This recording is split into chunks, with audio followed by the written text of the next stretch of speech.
వస్తున్నాడు ముస్తాఫన్న మళ్ళీ చూడరా, చీకటి తెరలు చీల్చి వెలుగు నింపే సూర్యుడేరా. వస్తున్నాడు ముస్తాఫన్న మళ్ళీ చూడరా, చీకటి తెరలు చీల్చి వెలుగు నింపే సూర్యుడేరా.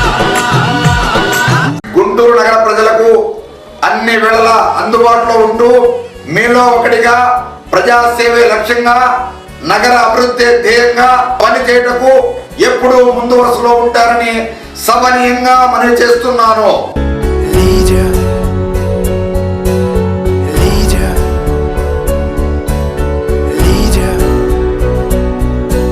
గుంటూరు పార్లమెంటు అభ్యర్థిగా వల్లభనేని బాలశౌరి గారిని మరియు గుంటూరు తూర్పు నియోజకవర్గ అసెంబ్లీ అభ్యర్థిగా మన మొహమ్మద్ ముస్తాఫా గార్లను ఫ్యాను గుర్తుపై ఓటు వేసి అఖండ మెజారిటీతో గెలిపించవలసినదిగా ప్రార్థించుచున్నాము.